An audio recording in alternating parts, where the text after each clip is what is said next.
मैं आदरणीय भाई साहब से निवेदन करता हूं, व्याख्यान प्रारंभ करें।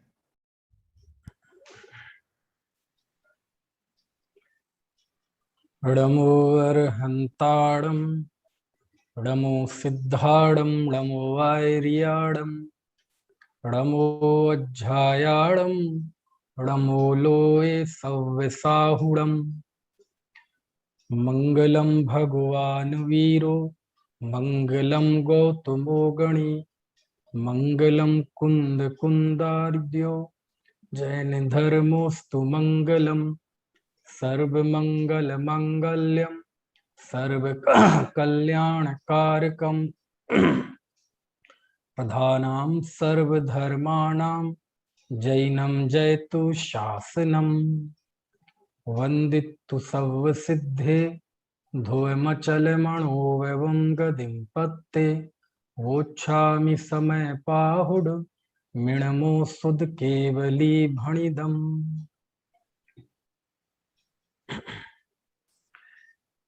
समय सार, चुनौतियां एवं दृष्टि। समय सार लिखते वक्त कुंद कुंद देव के समक्ष कौन कौन सी चुनौतियां थीं, उसमें चौथी चुनौती पर्याय मूर्ता के संस्कार। इस चुनौती का सामना आचार्य वर ने कैसे किया, ये हम जानने का प्रयत्न कर रहे हैं। मेरे पास व्हाट्सएप पर 3 प्रश्न आए हैं। इन्होंने नाम नहीं लिखा है अपना, और तीनों ही प्रश्न मुझे लगता है सारे व्याख्यान नहीं सुने, शायद ये प्रश्न इसलिए हुए। पहला प्रश्न आया है, कर्म बंधन में भावों की भूमिका है, ना भाव कषाय रूप होते ना कर्म बंधते, तो फिर इनमें कर्ता कर्म संबंध क्यों नहीं माना है। जीव अपने भावों का करता है, वह अपने भाव रूप परिणमित होता है, अपने भावों का करता है। भाव होने पर कर्म स्वयमेव बंधते हैं, है ना, और भाव नहीं करे तो नहीं बंधते हैं। तो जीव का अपने भावों पे कर्तृत्व है, इसलिए भावों के साथ कर्ता कर्म संबंध है, कर्म के साथ नहीं है। निमित्त नैमित्तिक संबंध है, वो तो मैंने गाथाएं पढ़ के बताई थी। दूसरा प्रश्न है, यदि ऐसा नहीं मानेंगे तो लोग स्वच्छंद हो जाएंगे कि जब हमें अपने कर्मों का, भावों का बंधने का जब हम इल्जाम हम पर नहीं है तो हम कुछ भी करेंगे। नहीं, आपके अपने भावों का फल आपको मिलेगा ना, इसमें कहाँ स्वच्छंद होने की बात है। आप अब इससे तो बल्कि आपको स्वावलंबन का भाव आना चाहिए कि जब हम अपने कर्मों के कर्ता नहीं है, कर्म नो कर्म के कर्ता नहीं है, है ना, तो हम बेकार में ही कर्तृत्व मान के दुखी हो रहे हैं। तो यहाँ आचार्य ज्ञातृत्व का उपदेश देते हैं।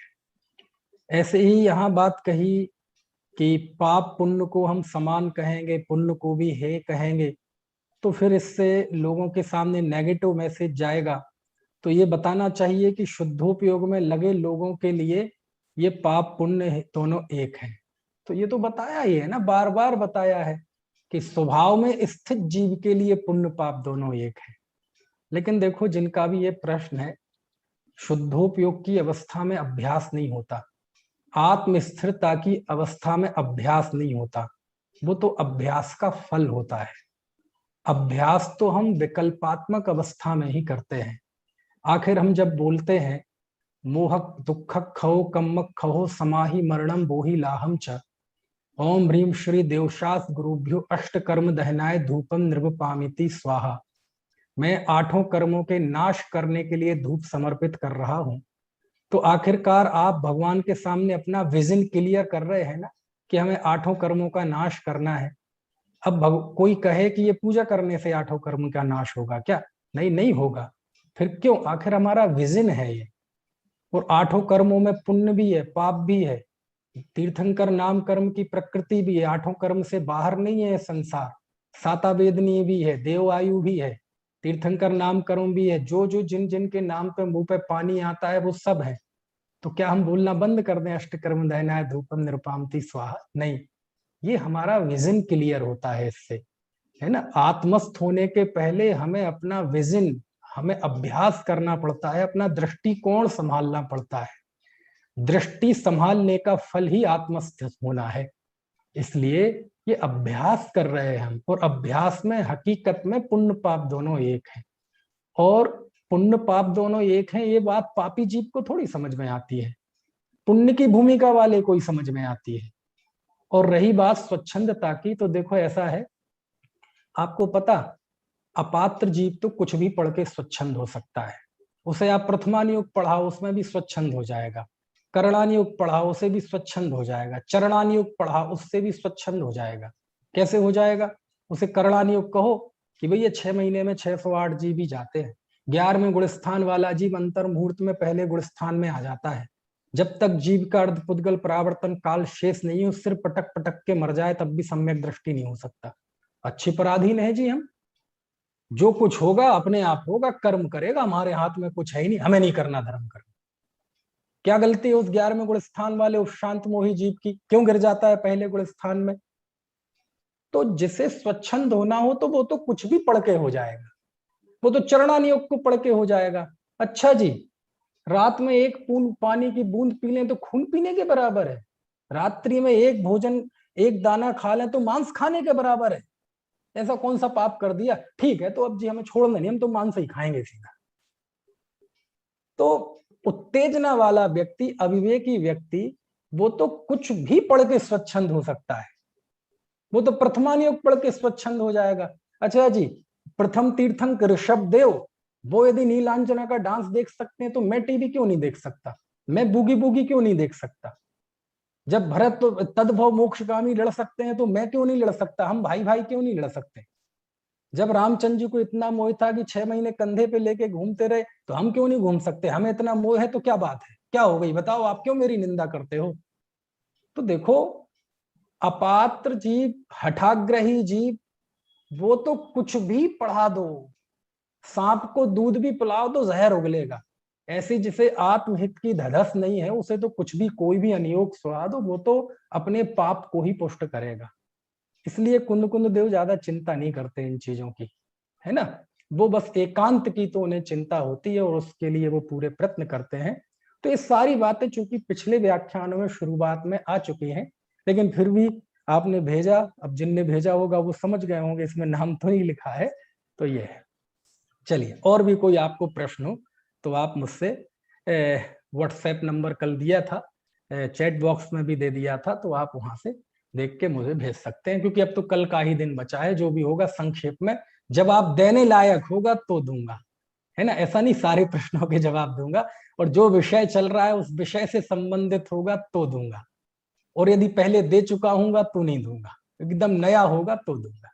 चलिए, बहरहाल बात चल रही है कि कैसे आचार्य ने पर्याय मूर्ता के विरुद्ध जंग छेड़ दी।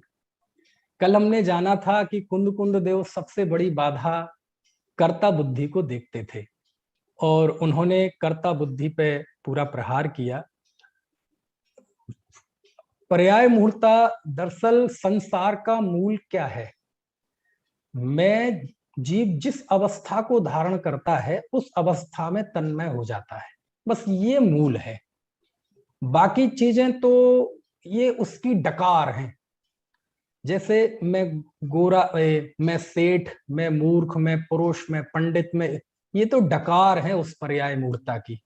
मैं वृत्ति, मैं महावृत्ति, मैं मूर्ख, मैं, है ना, त्यागी, मैं वृत्ति, ये तो उस पर्याय मूर्ता की डकारें हैं। ये कार्य है, ये कारण नहीं है। कारण तो पर्याय मूर्ता है कि जीव जिस अवस्था में जाता है उस अवस्था के साथ तादात्म्य स्थापित कर लेता है। जैसे अभी हम सब मनुष्य हैं, और यदि हमने ये माना कि मैं मनुष्य हूं, तो अब मनुष्य की अवस्था के साथ जो जो स्थितियां बनेंगी आप उसमें तादात्म्य स्थापित किए बिना नहीं रहेंगे। आप यदि मनुष्य होने के बाद आप पैसे आते हैं तो आप सेठ की अनुभूति किए बिना नहीं रहेंगे। आपको नुकसान होता है, पैसे चले जाते हैं, तो आप अपने आप में गरीबी का अनुभव किए बिना नहीं रहेंगे। यदि आपने विवाह किया है तो आप पति, बच्चे हैं तो पिता, पत्नी है तो पति, पिता है तो बेटा, बहन है तो भाई, इसकी अनुभूति किए बिना नहीं रहेंगे। यदि आपने प्रतिमाएं ले ली तो मैं श्रावक हूं, ये अनुभूति पाले बिना नहीं रहेंगे। यदि आप नग्न हो गए तो मैं मुनि, ये अनुभूति पाले बिना नहीं रहेंगे, क्योंकि ये तो डकारे हैं। मूल रोग क्या है? मूल रोग यह है कि आप स्वयं को मनुष्य देख रहे हैं और जिस अवस्था में जाते हैं उस रूप अवस्था में देखते हैं। यही कारण है कि आचार्य ने इन सब पे बहुत प्रहार किया।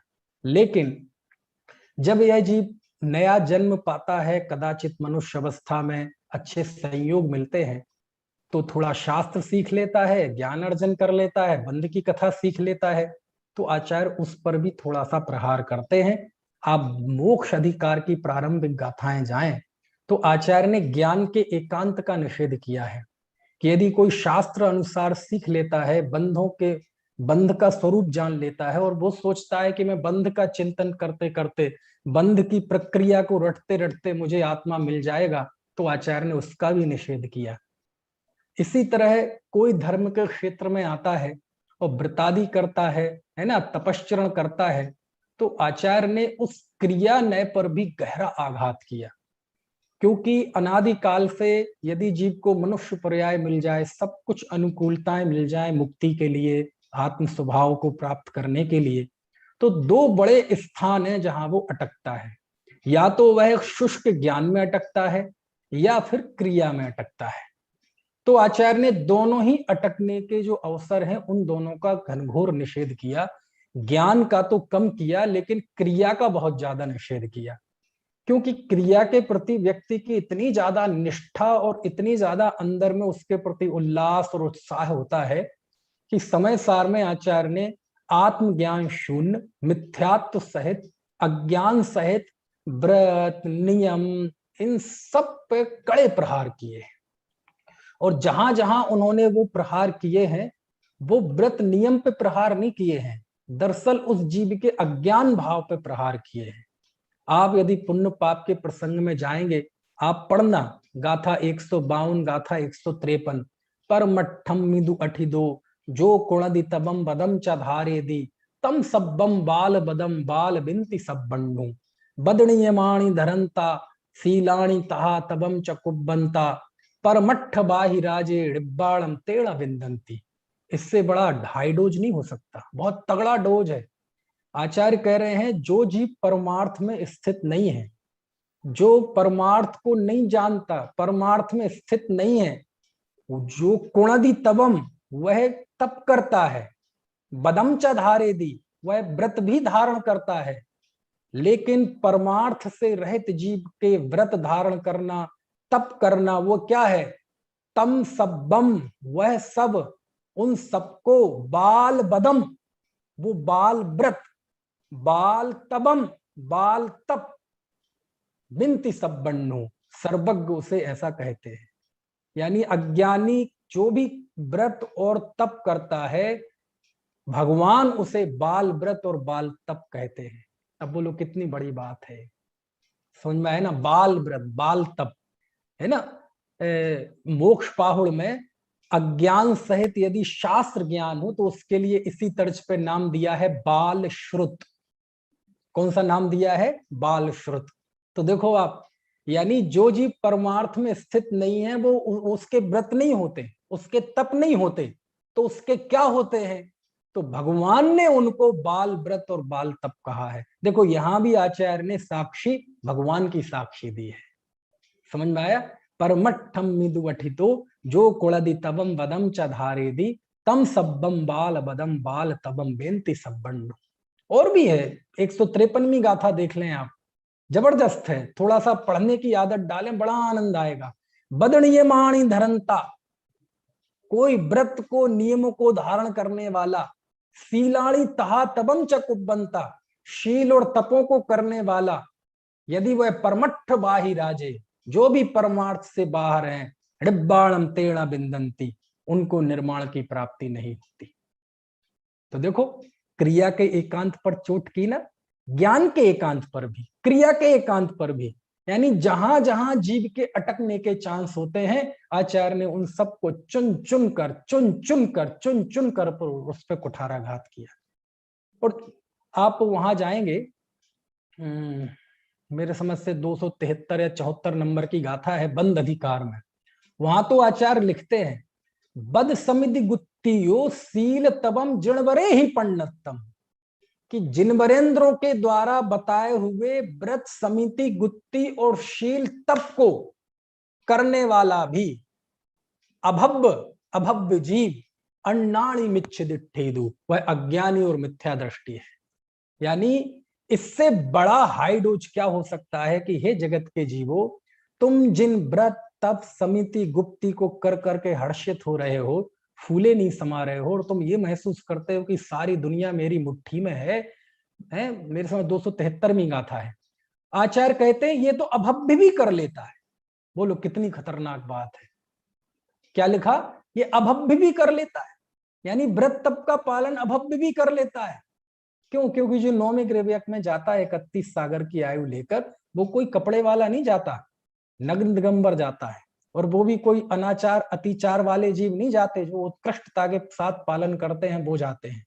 और उनमें भी जो भय से, आशा से, स्नेह से करते वो नहीं जाते, तो बहुत परम पवित्र हृदय से करते हैं वो जाते हैं।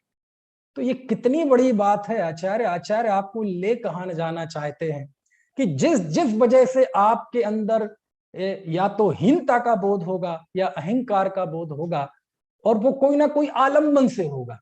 क्योंकि हीनता का बोध या अहंकार का बोध निरालंब नहीं होता, उसका कोई ना कोई आलम्बन होता है।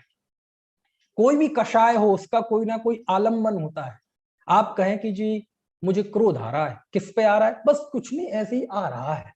ऐसा नहीं होता है कभी। जब भी क्रोध होगा तो उसका कोई ना कोई आलम्बन होगा। बिना आलम्बन के कभी क्रोध नहीं होगा। ये 265वीं गाथा में लिखा है कुंद कुंद देव ने, जो मैं बात बता रहा हूं कि पर वस्तु के आलम्बन के बिना कषाय नहीं होती, लेकिन पर वस्तु से नहीं होती। समझ में आया ना? कोई भी विकार होगा उसका कोई ना कोई आलम्बन होगा। आप ऐसा कोई क्रोध करके बताइए कि जिसका कोई आलम्बन ना हो। आप ऐसा क्रोध करके बताइए, थोड़ा करें, हम प्रैक्टिकली साइकोलॉजिकल बात करें। है? आप ऐसा अहंकार करके बताइए जिसका कोई आलम्बन ना हो। जब भी आपको कोई ना कोई अहंकार होगा उसका कोई ना कोई आलम्बन होगा। जब भी क्रोध होगा उसका कोई ना कोई आलम्बन होगा। जब भी लालच का भाव होगा तो कोई ना कोई आलम्बन होगा। समझ में आया? आलम्बन के बिना कोई भी विकार नहीं होता, यद्यपि उस आलम्बन से विकार नहीं होता। ऐसा अनेकांतात्मक स्वरूप इसी समय सार में आचार्य ने बताया है। समझ में आया ना? और उसी बंध के प्रकरण में बताया है जहां उन्होंने ये कहा कि कोई जीव किसी के सुख दुख का करता नहीं है। समझ में आया? तो ये मैं बता रहा था कि कुंद कुंद देव बहुत बारीकी से देखते हैं कि इसकी पर्याय मूलता का आलम्बन कौन कौन सी चीजें बनती है। या तो ये शास्त्रों के कर्म प्रकृतियों को गिनना सीख जाता है तो वहां खुश हो जाता है, और वो वहां पर्याय मूल पुष्ट करता, पर्याय मूलता पुष्ट करता है। या कि फिर ये क्रिया को आलम्बन बना लेता है, या फिर पुण्य को आलम्बन बना लेता है। और ये भी ना हो तो अपने आप में दीनता का अनुभव करता है, और अपनी जीवन में दिखाई देने वाली विकृतियों के आलंबन से अपने आप को दैन्यता का अनुभव करने लगता है। मैं दीन हूं, मैं हीन हूं, मैं गिरा हुआ हूं, मैं पड़ा हुआ। समझ में आया? और ये सारी जो अवस्थाएं हैं, यदि आप पैसे से अपने आप को बड़ा अनुभव करेंगे तो ये सहज सिद्ध है कि जिस समय आपके पास पैसा नहीं होगा आप दीनहीन अनुभव करेंगे। जब आप रूप पे इतराएंगे तो पक्का है जब ये रूप नहीं रहेगा तो आप अपने आप में दीनहीन अनुभव करेंगे। जब आप अपनी वाणी पे इतराएंगे, जब अपने आप अच्छी आवाज पे इतराएंगे, तो स्वाभाविक है जिस समय आवाज नहीं रहेगी, गला नहीं रहेगा, उस समय आप दीनता हीनता का अनुभव करेंगे। समझ में आए? क्यों? क्योंकि कहीं ना कहीं आलम्बन तो वो ही रहा ना। तब जाके आचार्य ने सब आलम्बनों का निषेध किया, क्रिया के एकांत का निषेध किया, ज्ञान के एकांत का निषेध किया। और आप कहेंगे कि दीनता हीनता ये जो हमारा एक मनोविकार है इसका निषेध कहाँ किया? अरे इस बहुत निषेध है। कैसे है? बस थोड़ा सा आपको निगाह बदलनी पड़ेगी। कैसे? देखो मैं बताता हूं। आप समय सार में जाएंगे तो समय सार में दो बातें हैं मुख्य तौर पे। दो बातों की महिमा बताइए बहुत अधिक। एक ज्ञायक स्वभाव की महिमा, और दूसरा जिस जीव को वह ज्ञायक स्वभाव की दृष्टि हुई है उस जीव की महिमा। क्या कहा? फिर से, दो बातों का बड़ा विस्तार है, विश्लेषण। समय सार में दो बातें हैं आप, एक ज्ञायक स्वभाव की महिमा स्वरूप, और दूसरा जिस जीव को उस ज्ञायक की दृष्टि हुई है उस जीव की महिमा। और जिस जीव को ज्ञायक की दृष्टि हुई है, यह स्वीकार हो गया है कि मैं चेतनामयी एक ज्ञायक सत्ता हूं, उस जीव को पूरे समय सार में कहा है ज्ञानी। क्या कहा है? ज्ञानी। समय सार में दो ही जीव हैं, तीसरा कोई जीव नहीं है। एक ज्ञानी और दूसरा अज्ञानी। समझना, ये समय सार की थीम है।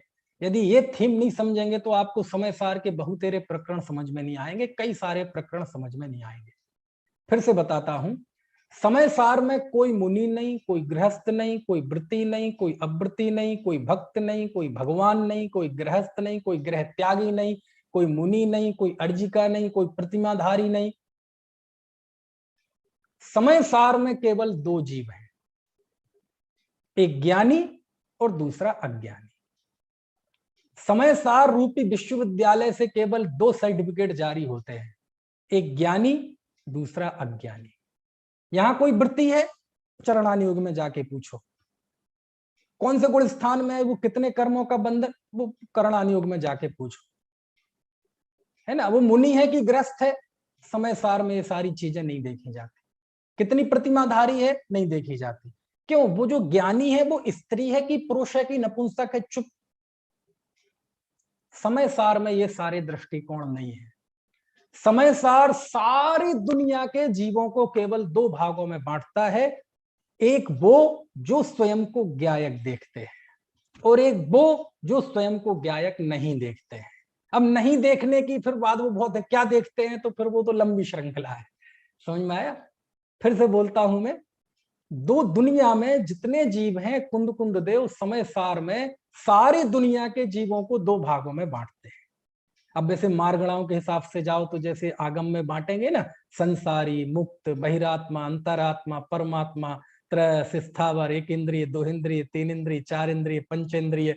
चरणान योग में पाक्षिक श्रावक, नैष्ठिक श्रावक, ये साधक श्रावक, मुनि, और वो सब चारित्र और पुलाक, बकुश। बोले हमारी दृष्टि में दुनिया में दो तरह के जीव हैं, सब कोई मनुष्य, त्रंच, देव, नार की नहीं है। चुप। हमारी दृष्टि में केवल दुनिया में दो तरह के जीव हैं, सब सेठ, पंडित, वक्ता, श्रोता।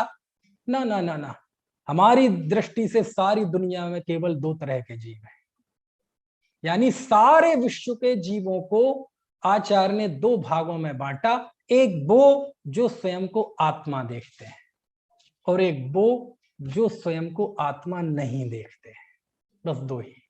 एक को वो कहते हैं ज्ञानी और दूसरे को कहते हैं अज्ञानी। तीसरा कोई जीव है नहीं। अब आचार्य जिसने स्वयं को ज्ञायक भाव अनुभव किया, उस ज्ञानी जीव की इतनी प्रशंसा करते हैं, इतनी प्रशंसा करते हैं, इतनी प्रशंसा करते हैं कि समय सार में उस ज्ञानी की जितनी स्तुति की गई है आपको दूसरी जगह पे देखने नहीं मिलेगी। और इसी के समानांतर जिस जीव को आत्म स्वभाव का बोध नहीं है, उसकी इतनी भर्त्सना करते हैं, इतनी भर्त्सना करते हैं, इतनी निंदा करते हैं कि दूसरी जगह इतनी निंदा देखने नहीं मिलेगी। आप देखो ना, जब कहते हैं कि व्रत समिति का पालन करने वाला कोई अभव्य भी हो तो भी मिथ्या दृष्टि ही रहता है। समझ में आए? इससे बड़ी भर्त्सना क्या होगी? व्रत नियम का पालन करने वाला सब बाल श्रुत है, बाल तप है, उनको निर्माण की प्राप्ति नहीं होती। अरे एक जगह तो लिखा है समय सार में ही कि यह जीव जैसे सांप होता है वह जहर छोड़ता है दूध पीकर भी, ऐसे ही अज्ञानी जहर उगलता है। कहने का आशय यह है कि दो ही जीव हैं। कौन कौन से? अच्छा, आचार्य पूछा जाए आचार्य से कि आप जिस ज्ञानी की बात कर रहे हैं वो ज्ञानी कौन है? वो मुनि है, श्रावक है? चुप।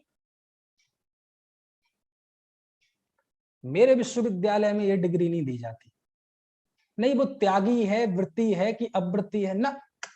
मेरे विश्व, आप दूसरी गलत टेबल पे आ गए, गलत बाउंड्री में घुसा है, दूसरी जगह जाओ। नहीं साहब, वो चौथे काल का है कि पंचम काल का है, और वो ज्ञानी कहाँ रहता है, और देखो ये सब चीजें नहीं है। यदि वो सम्यक दृष्टि ज्ञानी है, अपने को ज्ञायक भाव देखता है, तो आचार्य कुंद देव उसके इतने प्रशंसक हैं कि उसकी प्रशंसा में आचार्य ने कई कई गाथाएं लिखी हैं। और ये एक बहुत बड़ा मुद्दा है समय सार का। आप देखो, कर्ता कर्म के प्रसंग में आचार्य कहते हैं कि जैसे सोने से सोने के जेवर ही बनते हैं, ऐसे ही ज्ञानी के समस्त भाव ज्ञानमय है। ये क्या है? ये उस ज्ञानी की प्रशंसा है। समझ में आ रही है बात?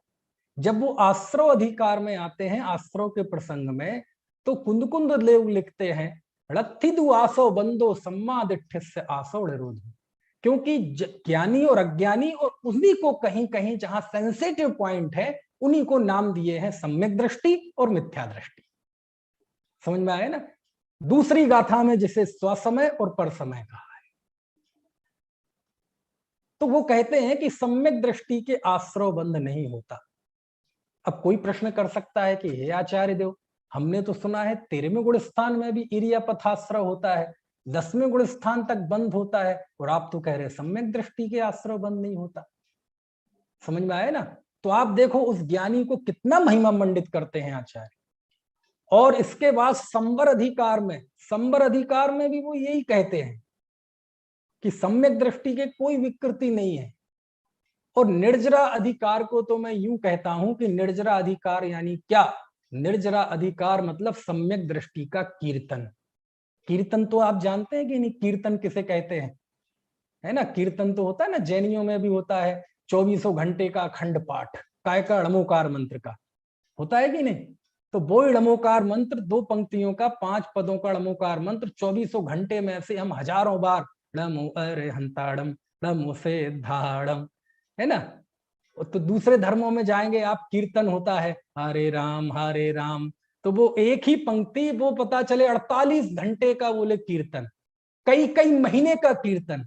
जब बारिश नहीं होती है तो महीने महीने भर का कीर्तन बिठाल देते हैं। यदि आप निर्जराधिकार में जाएंगे तो मानो कुंद देव आचार्य ने ज्ञानी का सम्यक दृष्टि का कीर्तन किया है। कीर्तन, ऐसा कीर्तन दोनों हाथ में ऐसे ले लेके वो शुरुआत ही ऐसी करते हैं। उपभोग मिंदिये हिम दब्बाणम चेदणाण मिदराणम जम कुणदि सम्म दिट्ठी तम सब्बम निज्जरण मित्तम। जो अपनी इंद्रियों के द्वारा सम्यक दृष्टि जो भी चेतन अचेतन पदार्थों का उपभोग करता है, वह सब निर्जरा का निमित्त बनता है। तो सम्यक दृष्टि भोगेगा तो उससे निर्जरा होगी। तो कोई आचार्य को पता था कि ऐसा कहते ही यहां सम्यक दृष्टि का अर्थ पता नहीं कोई क्या क्या कर लेगा, तो अगली गाथा में उन्होंने उस शंका का निराकरण कर दिया। और वो लिखते हैं दब्बे उपभुंजन्ते नियमा जायदि स्वहंबा दुखंबा, कि वह जब भोगता है तो नियम से उसे सुख दुख भी होते हैं, लेकिन उसके बाद वह निर्जरेश हो जाता है। और आचार्य ने फिर इस बात को समझाने के लिए आगे की 3 गाथाओं में लगातार 3 दृष्टांत दिए। 195, 96, 97वीं गाथा में एक जहर का दृष्टांत दिया, एक शराब का दृष्टांत दिया और एक प्राकरणिक का दृष्टांत दिया। और पूरे निर्जराधिकार में तो जैसे जो है सो सम्यक दृष्टि है। सम्यक दृष्टि कैसा है? उसके परमाणु मात्र भी राग नहीं है। सम्यक दृष्टि कैसा है? उसके परिग्रह नहीं है, कोई इच्छा नहीं है। सम्यक दृष्टि कैसा है? निशंक है, निर्भय है। और 228वीं गाथा में आचार्य सम्यक दृष्टि की प्रशंसा करते हुए लिखते हैं, सम्मादिट्ठी जीवाड़ शंका होन्ते भया तेड़े सत्य भय विप्प मुक्का जम्मा तम्मादुड़ शंका। कि सम्यक दृष्टि निशंक होता है। क्यों? क्योंकि वह निर्भय होता है। सत्य भय विप्प मुक्का, वह 7 भयों से रहित होता है, इसलिए वो निशंक होता है। सम्यक दृष्टि को निशंक सिद्ध करते हैं, उसे कोई भय नहीं होता। जन्म का भय नहीं, इहलोक भय नहीं, परलोक भय नहीं, अगुप्ति भय नहीं, अकस्मात भय नहीं, वेदना भय नहीं, अनरक्षा भय। ऐसे इसकी प्रशंसा करते हैं। अरे कहते हैं वो जितना भी भोगता है वह वियोग बुद्धि से भोगता है, और वियोग बुद्धि से भोगने के कारण उसे बंधन नहीं होता। समझ में आए ना? तो हे आचार्य देव, आप इस ज्ञानी पे इतने न्योछावर क्यों हैं कि यदि वो आत्मज्ञानी है, सम्यक दृष्टि है, तो उसके भोगों की भी प्रशंसा, और मिथ्या दृष्टि त्याग करता है तो उसके त्याग की भी निंदा। फिर से, हे आचार्य देव, सम्यक दृष्टि ज्ञानी की पुरुष के जीवन में भोग दिखाई दे रहे हैं तो उसकी भी प्रशंसा, और अज्ञानी मिथ्या दृष्टि पर्याय मूढ़ जीव व्रत नियमों का पालन करता है तो उसकी भी भर्त्सना। आचार्य देव कौन सी पट्टी पढ़ा रहे हैं हमें आप? अरे बेटे सही पट्टी पढ़ा रहा हूं। जब मैं उसके भोगों की प्रशंसा करूंगा तो ये भोगों की प्रशंसा नहीं है, उसकी उस अंतर्दृष्टि की प्रशंसा है। और जब मैं उस त्यागी की निंदा करूंगा तो उसके त्याग की निंदा नहीं है, उसके उस अज्ञान भाव की निंदा है। अज्ञान भाव निंदनीय है, समझ में आया ना, और ज्ञान भाव प्रशंसनीय है। लेकिन कितने ही जीवों में एक इंफिनिटी कॉम्प्लेक्स रहता है, ये दैन्यता का भाव, हीनता का भाव रहता है कि मान लीजिए कोई कदाचित त्याग नहीं कर पा रहा है, बहुत अधिक क्रियाएं नहीं कर पा रहा है, बहुत अधिक शास्त्र नहीं पढ़ पा रहा है, तीर्थों यात्रा नहीं कर पा रहा है, बहुत ज्यादा समागम नहीं कर पा रहा है, तो कहते हमारे लिए उसको रास्ते बंद नहीं है। कहते यदि आत्मज्ञानी पुरुष होगा, तत्व ज्ञानी पुरुष होगा, तो वो जहां जिस स्थिति में है उस स्थिति में भी वो प्रशंसनीय है। तो मैंने बताया ना कि जो जो आपको पर्याय मूर्ता के आलंबन हो सकते हैं, उन सारे आलंबनों से आचार्य उबरना चाहते हैं कि तुम किसी भी अवस्था में हो, कैसी भी अवस्था में हो, यदि तुम्हें आत्मोपलब्धि करना है तो कहीं यहां वहां देखने की जरूरत नहीं है, किसी पे आरोप लगाने की जरूरत नहीं है, किसी को जिम्मेदारी देने की जरूरत नहीं है, किसी से शिकायत व्यक्त करने की जरूरत नहीं है, अरे किसी की और उम्मीद से देखने की जरूरत नहीं है। समझ में आती है बात? ये अपने आप में भाव की नहीं मैं ये नहीं कर सकता, नहीं तुम कर सकते हो साहब, मैं तो घर में रह सकता हूं, तब भी कर सकते हो साहब, मैं तो दुकान भी है, मेरे बीवी बच्ची भी है, क्या हमें आत्मा की प्राप्ति हो सकती है? अरे तुम्हें भी हो सकती है। कुंद कुंद देव, ये धर्म किसी अल्पसंख्यकों के लिए नहीं है, थोड़े लोगों के लिए नहीं है। हमने एक ऐसे जीव के लिए आत्मा दिखाने की प्रतिज्ञा की है जिसने काम भोग बंद की कथा सुनी, परिचय किया, अनुभव किया। मैं तो ऐसे जीव के लिए आत्मा दिखा रहा हूं। समझ में? यही कारण है कि आचार्य जिसकी भी प्रशंसा और निंदा करते हैं उसका जो आधार है, उसका जो वेश है, वो ज्ञान व अज्ञान है। जो स्वयं को ज्ञायक अनुभव करता है, आचार्य कहते हैं वो सिद्ध है, वो शुद्ध है, वो परिपूर्ण है ना, उसकी मैं वंदना करता हूं। वंदना करता हूं मतलब यहां वंदना से आप समझा, उसकी प्रशंसा करता हूं। यद्यपि बनारसी दास जी ने तो की भी है, आप पंडित बनारसी दास जी के उसमें जाएंगे नाटक समय सार में, तो शुरुआत में उन्होंने पार्श्वनाथ भगवान की स्तुति की, सिद्ध भगवान की स्तुति की, है ना, जिनवाणी की स्तुति की, गुरुओं की स्तुति की, और उसी फेरिस्त में उन्होंने सम्यक दृष्टि की स्तुति की। समझ में आया ना? भेद विज्ञाने जग्यो जिनके घट शीतल चित्त भयो जिमी चंदन, केली करे सेवे मार्ग में जग माही जिने सुर के लघु नंदन, सत्य स्वरूप तुझ सदा जिनके प्रगटे अवदात मिथ्यात्व निकंदन, शांत दशा तिनकी पहचानी कर करी जोरी बनारसी बंधन। लो उन्होंने तो बंद नहीं कर दी। समझ में आया? फिर आगे एक सवैया और लिखा, स्वार्थ के सांचे पर मारथ के सांचे चित्त, सांचे सांचे बहने बोले सांचे जन मती है, काहू के विरुद्ध नाही पर जाय बुद्धि नाही, आत्म गवेशी है गृहस्थ है न जति है, रिद्धि सिद्धि वृद्धि दिशे घटे में प्रगट सदा, अंतर के लक्ष्य सो अजाची लक्ष्य पति है, दास भगवंत के उदास रहे जगत सो, सुखिया सदैव एक जीव संकिति है। बड़े मार्मिक छंद है, इनकी खूब व्याख्या मैंने की है, और ये सम्यक दृष्टि पे लगभग 35 व्याख्यान है मेरे एक साथ लगातार, YouTube पे है, किसी को जिज्ञासा हो तो आप सुनना। और बहुत एक एक पंक्ति का अर्थ बताया है, गाथाओं का एक एक का, गाथा से गाथा, कि कितने न्यौछावर हैं कुंद कुंद देव। कुंद कुंद देव बिल्कुल किसी से प्रभावित नहीं होते। यदि वो जीव ज्ञायक स्वभाव अपने आप को मानता है, जानता है, अनुभव करता है, कोई आके सारी दुनिया उसकी कंप्लेंट करे कि कुंद कुंद देव आप उसकी तारीफ कर रहे हैं, वो तो घर में रहता है, चुप, मेरे पास ये सारी चीजें मत लाओ, मैं इनसे प्रभावित नहीं होऊंगा। आचार्य कुंद कुंद वो तो 6 खंडों की विभूति भूखता है, चुप। आचार्य उसकी तो 96,000 रानियां हैं, चुप। आचार्य तो उसने तो विवाह किया है, चुप। आचार्य देव वो तो युद्ध कर रहा है। चुप। बोले हम जिस विश्वविद्यालय में हैं, इस विश्वविद्यालय में ये चीजें दिखाई नहीं देती। और ये बिल्कुल प्रैक्टिकल है, दुनिया में होता है। आप किसी एक्सरे वाले डॉक्टर के पास जाइए, वो एक्सरे की मशीन से आपके एक्सरे करता है, और उससे आप कहें भाई साहब मेरी शुगर चेक कर दीजिए, भाई साहब गलत दुकान पे आ गए आप। क्यों? हमारे पास जो मशीन है वो हड्डी का चित्र लेती है, वो जो एक्स रे है, एक्स किरण है, वो खून नहीं देखती, वो आपका मलेरिया पैरासाइट नहीं देखती, आपका ब्लड नहीं देखती, वो तो केवल हड्डी को देखती है। आपको हड्डी चेक कराना हो तो बताओ, अजीब आदमी है, करोड़ों रुपए लागत लगा के हॉस्पिटल खोली है, और तुम्हें 50 रुपए की ये शुगर चेक नहीं करना आती। बेकार है तुम्हारी दुकान, दिमाग नहीं है तुम में, पागल हो। अच्छा वो पागल है कि तुम पागल हो? तुम गलत जगह पे आ गए। उस मशीन में हड्डी दिखाई देती है, मांस, मज्जा, ब्लड, ईसीजी, हार्ट बीट, आंखें, ये उससे चेक नहीं होंगी।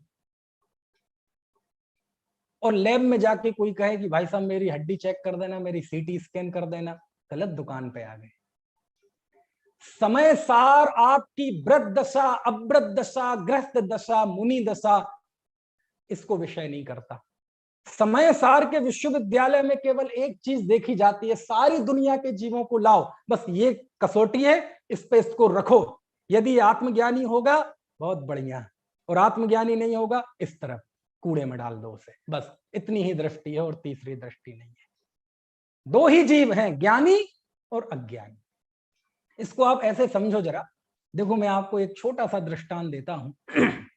दुनिया में जो एग्जाम होते हैं ना, कंपटीशन वाले एग्जाम या अन्य तरह के एग्जाम, कुछ एग्जाम ऐसे होते हैं कि जिसमें अंक सूची नहीं आती, बस दो ही सर्टिफिकेट जारी होते हैं, या तो क्वालिफाइड या डिस्क्वालिफाइड। अब मान लीजिए 100 नंबर का पेपर है। कितने नंबर का? 100 नंबर का पेपर है, और उन्होंने पासिंग मार्क बना लिया 50। तो 50 से लेके 100 तक जिसके भी अंक आएंगे वो क्वालिफाइड, और 1 से 49, 49 तक, 49 तो समझ गए ना आप, हिंदी में बोले तो 49, ठीक है, तो 49 तक वो सब डिस्क्वालिफाइड। समझ गए? अच्छा, अब जिसको 1 नंबर आए उसको कौन सा सर्टिफिकेट जारी होगा? डिस्क्वालिफाइड। 2 आए डिस्क्वालिफाइड, 40 आए डिस्क्वालिफाइड, 49 आए डिस्क्वालिफाइड। लेकिन आजकल तो जमाना माइनस का भी है, पता चले माइनस में आ जाए तो -1, -2, तब भी डिस्क्वालिफाइड। अब जिसको -5 आया है और जिसके 49 आए हैं, उन सबको एक सर्टिफिकेट जारी होगा, डिस्क्वालिफाइड। तो साहब -5 वाले के ज्ञान में और 49 वाले के ज्ञान में कुछ फर्क है कि नहीं? हाँ फर्क है, बहुत फर्क है।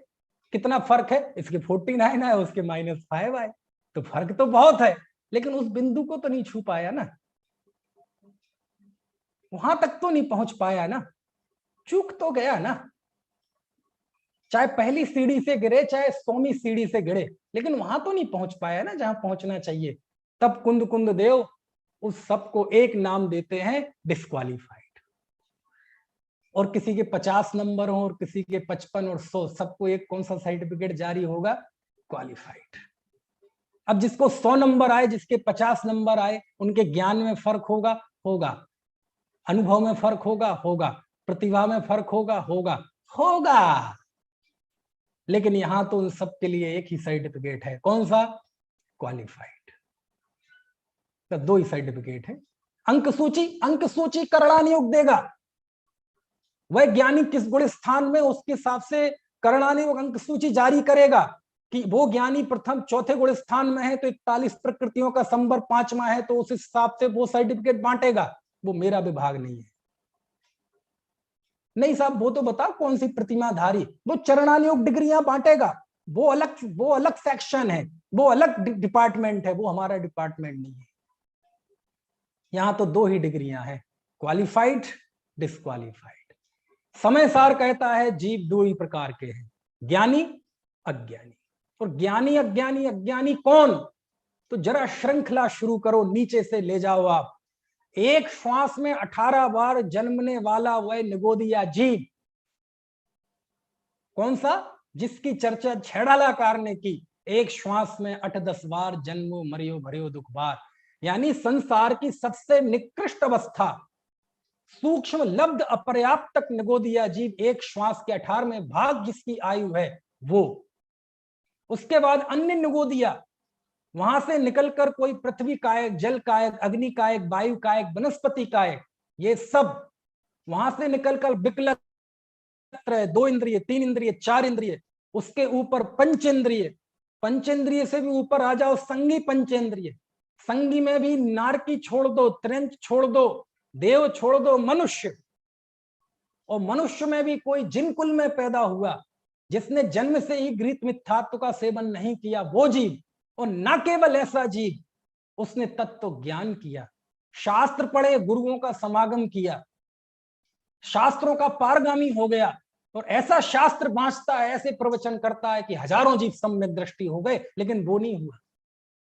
ऐसा जिसका ज्ञान है, 11 अंग 9 पूर्व का ज्ञानी हो सकता है, और श्रद्धा ऐसी हो कि गर्दन कट जाए तब भी किसी को गुरु कुदेव कुधर्म के आगे मस्तक ना झुकाए, स्वप्न में भी रागी देवी देवताओं की वंदना नहीं करता। ऐसी जिसकी श्रद्धा, ज्ञान ऐसा कि दूसरे सम्यक दृष्टि हो जाए, जिन धर्म की प्रभाव ना करे, ऐसा जिसका ज्ञान, और चारित्र जिसका ऐसा जिसको गुरुदेव कहते थे खाल खींच दो और नमक डाल दो तो भी आंख की कोर लाल ना हो, ऐसा जिसका कठोर चारित्र, तीर्थंकर के सामने खड़ा कर दिया जाए और तीर्थंकर जिसे कहा जाए हे परम गुरु, हमारे इन गुरु जी की क्रिया में कोई दोष निकाल के बताओ, तो वो भी मना कर दे। ऐसी जिसकी श्रद्धा, ऐसा जिसका ज्ञान, और ऐसा जिसका आचरण, और उसका आचरण देखे तो ऐसा लगे सच में ये जीव चलता फिरता सिद्ध है। ये तो ऐसा लग रहा है कि बस अब आंख बंद करेगा तो बिल्कुल 8 कर्मों का नाश कर देगा। ऐसा परम पवित्र दिखाई देने वाला जीव, कुंद कुंद देव कहते हैं यदि तुम्हें आत्मदृष्टि नहीं है तो उस द्रव्यलिंगी में और उस श्वास के 18वें भाग में जन्म मरण करने वाले उस निगोदिया जीव में, दोनों में कोई फर्क नहीं। उस निगोदिया से लेके इस द्रव्यलिंगी तक के जितने भी जीवों के भेद करणान योग करता है, उन सारे जीवों को पोटली में बांधते हैं कुंद कुंद देव, और उसके ऊपर एक टैग लगा देते हैं अज्ञानी। कोई फर्क नहीं है। समझ में आ रही बात की नहीं? अरे यहां तो अज्ञानी कह रहे निपुण, अरे जरा भाव पाहुड़ में जाओ, भाव पाहुड़ में। यहां तो मिथ्या दृष्टि जीव को अज्ञानी कह रहे हैं, भाव पाहुड़ में जाओ तो आचार्य उसे जिंदा मानने के लिए तैयार नहीं है, जिंदा मानने के लिए तैयार नहीं है। जिंदा जिंदा जिंदा बता दूं, भाव पाहुड़ खोलना आप अभी तो शायद ना खोल पाए क्योंकि समय सार रखा होगा। 143वीं गाथा पढ़ना, उसमें आचार्य लिखते हैं जीव विमुख को सबो दंसण विमुख को भी होई चल सबो, है ना, पढ़ना बहुत जबरदस्त है? सबो लोग उपजो दंसण विमुख को लोक पुत्रमनी, ऐसी गाथा 143वीं गाथा। अद्भुत है भाव पाहुड़, अद्भुत है, अद्भुत है भाव पाहुड़। भाव पाहुड़ यानी आचार्य कुंद कुंद देव की कैबिनेट क्लास। यानी आचार्य कुंद कुंद जब अपने संघ के जीवों को शिक्षा देते हैं, साधुओं को, तो उन्हें जो समझाते हैं इतनी इतनी जबरदस्त क्लास है, वो बहुत खास कैबिनेट क्लास। और ये वो क्लास है जिसमें सबसे आगे उमा स्वामी आचार्य बैठे हैं। समझ में आए? आपको कुंद कुंद देव की करुणा देखनी हो, करुणा, तो भाव पाहुड़ देखें, और उनका चाबुक देखना हो तो भाव पाहुड़ देखें। उसमें उन्होंने साधु वर्ग की क्लास ली है। और क्लास तो आप समझते हैं ना, क्लास के 2 अर्थ होते हैं, एक तो वो मोदी जी ने सांसदों की ली क्लास, तो एक क्लास का तो अर्थ वो होता है चाबुक, और दूसरा एक क्लास जो मैं आपकी ले रहा हूं, समझा रहा हूं, भाव पाहुड़ दोनों ही अर्थों में क्लास है। और वो कहते हैं हे मुनि प्रवर, हे महायश, हे महायश, ऐसे मुनियों को संबोधित करते हैं। मतलब वो ये कहना चाहे, उनके संबोधन में ये व्यंग है कि तुम व्रतादि का पालन करके महामुनि प्रवर और महायश तो कहला लोगे, लेकिन मिलेगा कुछ नहीं। तब जाके लिखते हैं कि जीव विमुख को सबो, कि जैसे सब मतलब शव, लाश, डेड बॉडी, जैसे शव होता है उसमें जीवन नहीं होता। जीव विमुख को सबो, दंसण विमुख को भी होई चल सबो, ऐसे ही सम्यक दर्शन से रहित जीव भी मुर्दा है, चलता फिरता मुर्दा है। होई चल सबो, चलता फिरता मुर्दा है, यानी कोई आत्मज्ञान नहीं है, मिथ्या दृष्टि है। और यदि वो ईर्ष्या समिति से चल रहा है, एक तीर्थ से दूसरे तीर्थ पे जा रहा है, अनियत विहार कर रहा है, कुंद कुंद देव कह रहे ये जीव चलता फिरता मुर्दा है, चलता फिरता मुर्दा है। बोले क्यों? अरे बोले ये शव है, ये तो इस लोक में अपूज्य होता है। आप बोलो शव को कौन रखना चाहता, जल्दी ले जाओ जलाओ। लेकिन यदि सम्यक्त से रहित जीव हुआ तो कुंद कुंद देव कहते हैं इसका जन्म जन्मांतरों तक इसका तिरस्कार होता रहता है, तिरस्कार होता रहता है, चला जाता है निगोद अवस्था में। भगवान आत्मा का इससे बड़ा तिरस्कार और क्या हो सकता है कि उस निगोद या उस पृथ्वी कायक, जल कायक आदि को कोई जीव मानने के लिए तैयार नहीं होता। ऐसा लिखते हैं तो समय सार में तो कम लिख रहे हैं, दूसरे पाहुड़ में तो वो कह रहे हैं यदि कोई व्रतादि का पालन करता है और सम्यक से रहे तो मुर्दा है। आचार्य उसे जिंदा मानने के लिए तैयार नहीं है। कोई यदि थोड़ा सा त्याग कर ले, तपस्चरण कर ले, थोड़ी कषाय की मंदता हो जाए, थोड़ी पूजा पाठ हो जाए, थोड़ी सी भक्ति हो जाए, थोड़ा सा सत्संग हो जाए, थोड़े से शिविर में चले जाए, थोड़ा सा प्रतिक्रमण कर ले और वो ये लगने लगे कि मैं बहुत बड़ा कोई धर्मात्मा हो गया, कुंद कुंद देव कहते हैं यदि तुम्हें आत्मबोध नहीं है मुर्दा हो, जिंदा मान। कितनी बड़ी बात है, मैं शब्द नहीं मेरे पास, क्या व्याख्या करूं मैं। कुंद कुंद देव कह रहे कि तुम जिन, देखो ये जिन कुमार जी हैं, शायद उन्होंने करवा दिया शेयर, पढ़ लो आप एक बार मिलके पढ़ो सब ये गाथा। मेरे बोलने में तो एक आध शब्द यहाँ वहां भी हो सकता है, देखो वैसे हुआ नहीं। जीव विमुख को सबो, दंसण मुख को या होई चल सबो, सबो लोग अपुज्जो, लो उत्तरम चल सबो। है ना, कितना बढ़िया है कि लाश जीवन से रहित होती है, दर्शन मुख को, दंसण मुख को लिखा ना, सम्यक दर्शन से रहित जीव चलता फिरता मुर्दा है। सबो लोय अपूज्यो, शब वह लोक में अपूजनीय होता है, लेकिन चल सबो, चल शब लोकोत्तरे, लोकोत्तर यानी जन्म जन्मांतरों में अपूज्य होता है, यानी उसका तिरस्कार होता है। कितनी जबरदस्त बात है। तो ये समय सार में कहते हैं कि उस एक श्वास में 18 बार जन्म लेने वाले से लेकर इस द्रव्यलिंगी तक आचार्य उसे एक नाम देते हैं, बस बंद कर दीजिए इसे, अज्ञानी। और दूसरी ओर वो कौन, वह ज्ञानी कौन है, वो कौन सी गति का है? मनुष्य, त्रैंछ, देव है, नारकी है, भरत क्षेत्र का है, आर्यखंड का है, कौन से खंड का है, कौन सी प्रतिमाधारी है, आचार्य, उपाध्याय, साधी, चुप।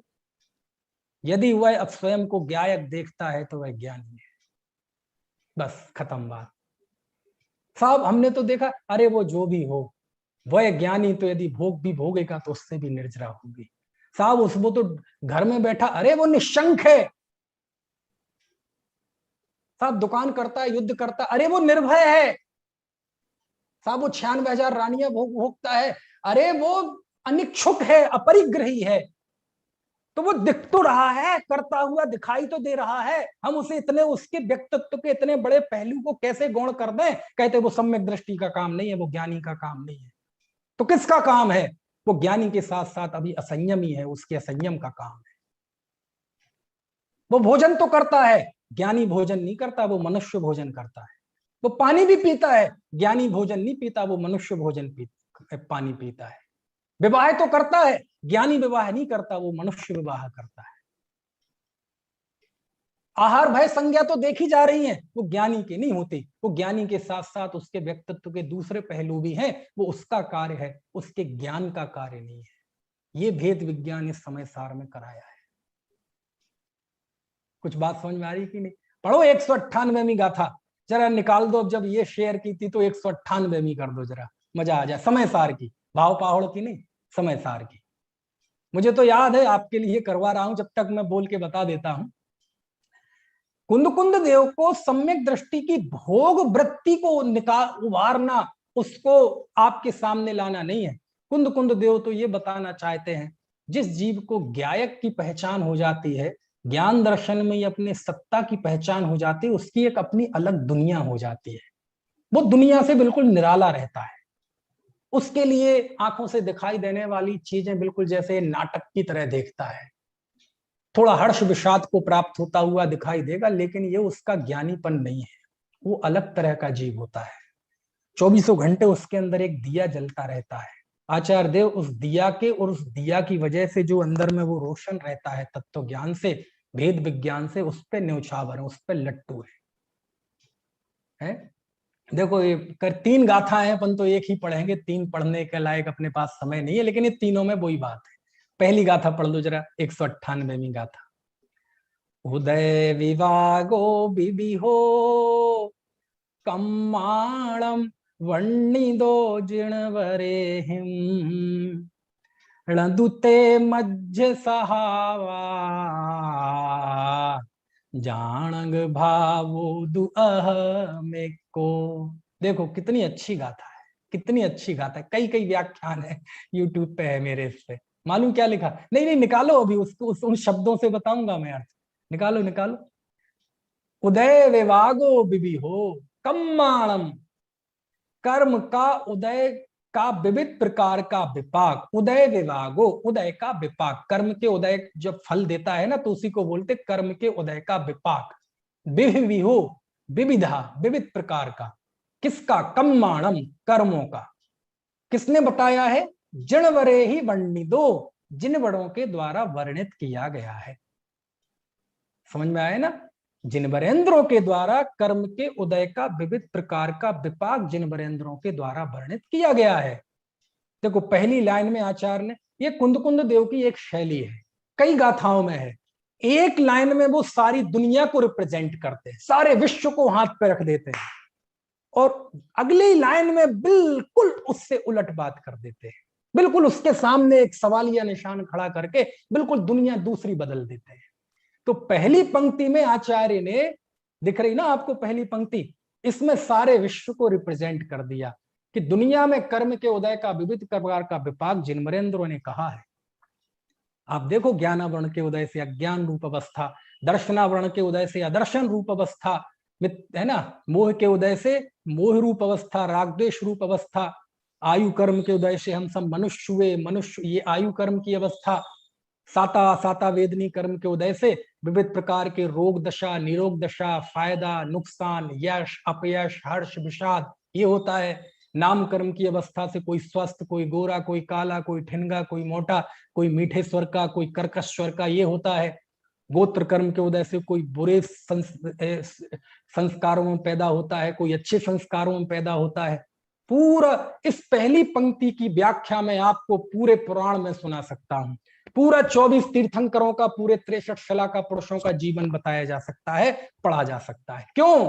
क्योंकि 63 शलाका पुरुष जो पुराण साहित्य है, हमारे चरित्र साहित्य है, उसमें यही तो बताया है कि कैसे कैसे कर्म का उदय आता है तो जीव की कैसी कैसी अवस्था बनती है। लेकिन उसके बीच में वो अपना समता भाव नहीं छोड़ते, यही प्रथमान योग की थीम है। तो ऊपर की पंक्ति में सारी दुनिया आ गई, सारी संसार की विचित्रताएं आ गई। हम इतने लोग सुन रहे हैं, कुछ झूम पे, कुछ यूट्यूब पे, कुछ सामने बैठे हुए हैं, ये जो सैकड़ों लोग सुन रहे हैं, हम में आपस में कोई सिमिलरिटी है, कोई समानता है? सबके शरीर अलग अलग, सबकी उदय अलग अलग, सबकी लब्धियां अलग अलग, सबके सोचने समझने का तरीका अलग अलग। ये सब काय की अवस्था है? ये कर्म के उदय का विपाक ही तो है। कोई गरीब में पैदा हुआ, कोई अमीर में पैदा हुआ, ये काय का है? ये कर्म का ही तो विपाक है। कोई पैदा होते ही यतीम हो गया बच्चा, बोलो ये कर्म का विपाक ही तो है। कोई हट्टा कट्टा है, कोई कमजोर है, ये कर्म का विपाक ही तो है। हम में से कितने हमारे सामने बच्चे दिख रहे हैं, सब शास्त्र लिए कितने उत्सुकता से पढ़ रहे हैं, इनका महासातिशय पुण्य का उदय है, ये इनका विपाक ही तो है। लेकिन इसी समय जब हम ये जिनवाणी तत्व ज्ञान सीख रहे हैं, विश्व में लाखों बच्चे ऐसे हैं जो फुटपाथ पे पड़े हैं, ये कर्म का विपाक ही तो है। रोटी नहीं खाने के लिए, ये कर्म का विपाक ही तो है।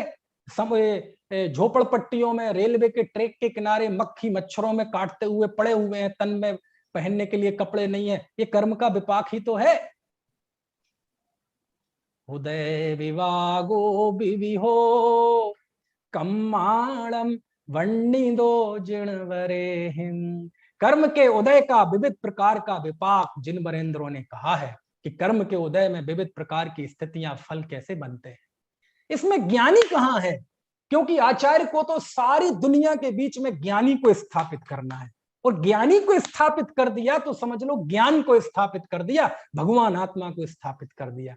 क्योंकि जो जो बात ज्ञानी की प्रशंसा में कही जाएंगी वो उसकी दृष्टि की प्रशंसा में कही जाएंगी, और वो दृष्टि के केंद्र में कौन है? वह भगवान आत्मा है, जिसको कहने की कुंद कुंद देव ने प्रतिज्ञा की थी कि मैं एकत्व भक्त आत्मा तुम्हें निज वैभव से दिखाऊंगा।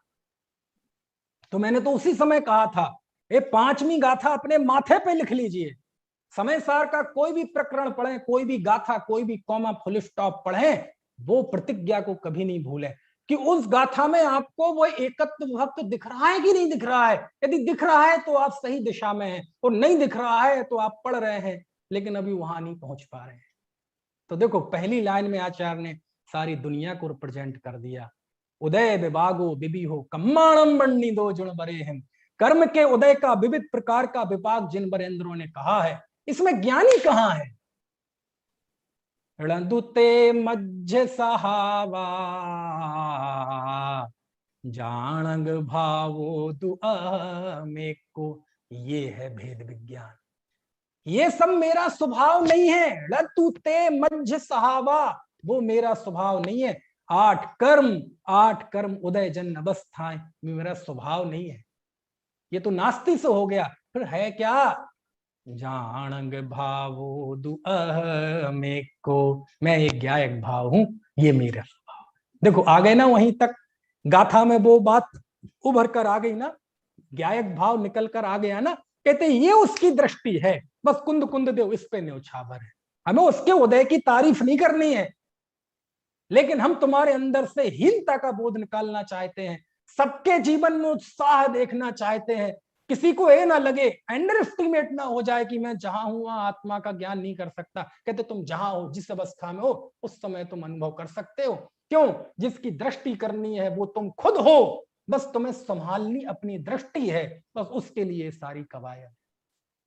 उदय विभागो विविहो कम्माणम वन्निदो जिणवरेहिं है। चक्रवर्तित्व भी उदय का विपाक है। समझ में आया ना? और आपने देखा होगा, एक बात कभी कभी मुझे जरूर सालती है, भाई जिन कुमार जी समझेंगे इस बात को। जब भी सम्यक दृष्टि की बात आती है, उसकी ज्ञान वैराग्य शक्ति की बात आती है नितिन, तो हमेशा हमें हाई प्रोफाइल सम्यक दृष्टि क्यों याद आते हैं? भरत चक्रवर्ती और शांतिनाथ, कुंथुनाथ, अरनाथ और ऋषभदेव। चक्रवर्ती तो युग में 12 ही होते हैं, पूरे युग में देखा जाए तो 24 होते हैं। सम्यक दृष्टि तो असंख्यातों होते हैं। सम्यक दृष्टि गरीब नहीं हो सकता। सम्यक दृष्टि बेचारा अपंग, बेसहारा, बेरोजगार, दलित, शोषित, उपेक्षित, उपासित नहीं हो सकता। सम्यक दृष्टि ऐसा नहीं हो सकता कि बेचारा 2 रोटी को मोहताज हो। ऐसी गरीबी आ गई हो कि नौकरी छूट गई हो, व्यापार छूट गया हो, ऐसा कोई पाप का उदय आए कि उस पर कोई कानूनी केस चल जाए। क्यों टोडरमल जी के ऊपर नहीं चला था क्या? अरे घर के नमक की डली तक बिक जाए, सड़क पे आ जाए, बीवी बच्चों के साथ में रोटी नहीं हो खाने के लिए, बोले ऐसा सम्यक दृष्टि का नहीं हो सकता क्या? हो सकता है ना? पाप के उदय में किसके साथ नहीं हो सकता? ऐसा हो सकता है। क्यों भागचंद जी का हम उदाहरण सुनते नहीं? सुनते हैं कि नहीं? अब वो सम्यक दृष्टि थे कि नहीं थे, लेकिन हम तो मानते हैं थे। हमें तो जिसकी वाणी निर्दोष दिखाई देती हम सबको सम्यक दृष्टि ही मानते हैं। क्या स्थिति आ गई? सड़क पे आ गए, घूमते, बीवी बच्चों को लेके घूमते घूमते एक जैन मंदिर पहुंच गए। हाथ में लोटा था, बोले बच्चा रो रहा था, दूध चाहिए था, बाजार का पीते नहीं, श्रावक है। बोले कहाँ का रुख करे? मंदिर का रुख करो। मंदिर गए, बीवी बच्चों को एक जगह पे छोड़ के वहां प्रवचन चल रहा था। ये पंडित थोड़े होते ही बावले हैं, बीवी बच्चों को भूल गए, वो शास्त्र सुनने बैठ गए। बिल्कुल दुबले पतले, दाढ़ी बढ़ गई, मैले कुचैले वस्त्र, और आपने देखा होगा जब गरीबी आती है, संघर्ष आते हैं, तो कम उम्र में ही व्यक्ति ज्यादा का दिखने लगता है। समझ में आया? परिपक्व बाल पक जाते हैं चेहरे पे, कैसी वही बदहाल आदमी, बेरोजगार की हालत कैसी होती है। और जब वो गए, वहां शास्त्र सभा चल रही थी, शास्त्र सभा के बाद में भजन पड़ा, सांची तो गंगा यह बीत रागवाणी है, भाग चंद ने छह घट माही। उन्होंने पढ़ा। जब भाई स्वाध्याय खत्म हो गया तो कोई नया व्यक्ति आता है तो सबका ध्यान तो जाता है, ये शिविरों में नहीं जाता लेकिन रूटीन के स्वाध्याय में तो जाता है ना। कोई नया व्यक्ति दिख जाए तो किसी ने पूछा आप कौन? बोले बस मैं यहीं आया था। नहीं नहीं, बोले आपने तो भजन गाया, ये तो बहुत अच्छा भजन है, ये तो भागचंद जी का भजन है, आप कौन है? तो वो कहते हैं कि उनकी आंखों से झरझर आंसू गिर गए और बोलते हैं कि मैं वही भागचंद हूं जो आप पढ़ रहे थे ना, है भागचंद ने। तो क्या है, सम्यक दृष्टि केवल 96,000 रानी वाला, सम्यक दृष्टि का जीवन ऐसा नहीं हो सकता। अरे वो भी कर्म के उदय का विपाक था और ये भी कर्म के उदय का विपाक है। वो भी उदय की विचित्रता थी और ये भी उदय की विचित्रता है।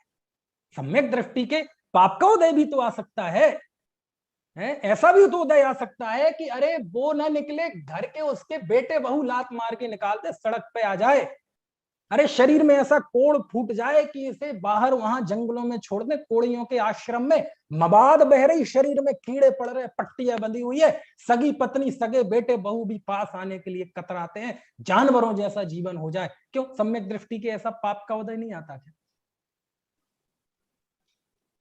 केवल हाई प्रोफाइल सम्यक दृष्टि क्यों?